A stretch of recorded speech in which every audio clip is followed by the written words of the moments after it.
Stories, I'm a fool for your love.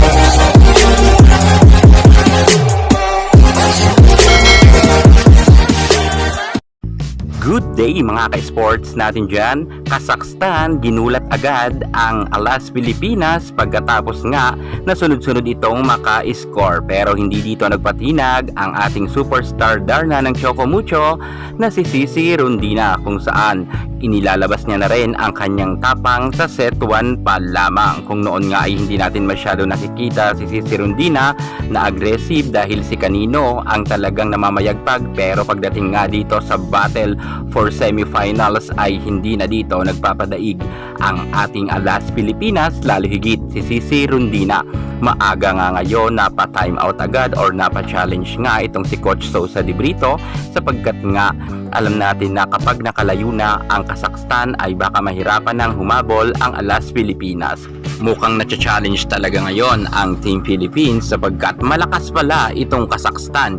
Hindi pala ito dapat talaga na minamaliit sapagkat superstar rin pala ang nasabi nating Kazakhstan nila ay narito nga, at mukhang papahirapan talaga nila ang kupunan nga ni Coach Sosa de Brito. Pero syempre, lalaban yan si Cici Rondina, si Angel Canino at ang ating Gia Amazing. Marami na naman nga nagsilabasan kaninang mga bashers dahil nga natambakan talaga ng 10 puntos ang Alas Pilipinas ng Kazakhstan, dahil ang Kazakhstan ay itinodo na nga nila ang kanilang angking kagalingan, kung kaya medyo natameme nga dito at nagulat nga ang nasabi nating Alas Pilipinas.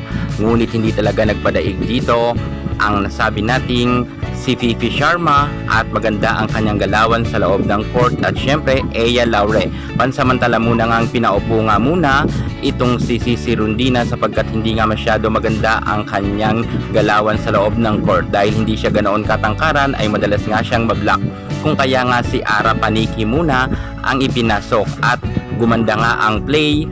Ang kanina nga ay sobrang lamang na lamang nga ng 10 puntos ang Team Kazakhstan, ngunit nag-iba talaga ang gameplay nila nang ipinasok nga itong si Ara Paniki, at medyo nakadikit talaga sila at muntikan pa nga ditong manalo ang Alas Pilipinas. Napa-time out pa nga dito ang coach ng Kazakhstan dahil dumikit na talaga ang Alas Pilipinas, dahil nga ayaw na ayaw talaga ng Kazakhstan na makadikit ang Alas Pilipinas dahil alam na nila ang mangyayari.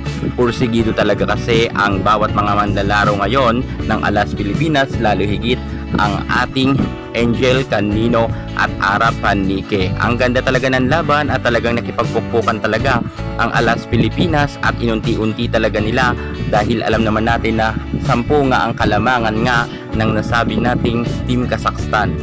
Sobrang masasabi ko talaga na lumabas na talaga ang kagalingan ng Alas Pilipinas dahil nga halos maitablangan nila ang score, at nakakangiti na nga dito ngayon ang Alas Pilipinas, at si Ara Paniki nga ang nag-shine pagdating nga dito sa set 1. Grabe mga ka-sports, akalain nyo na natapos ang laban sa score na 23 at 25.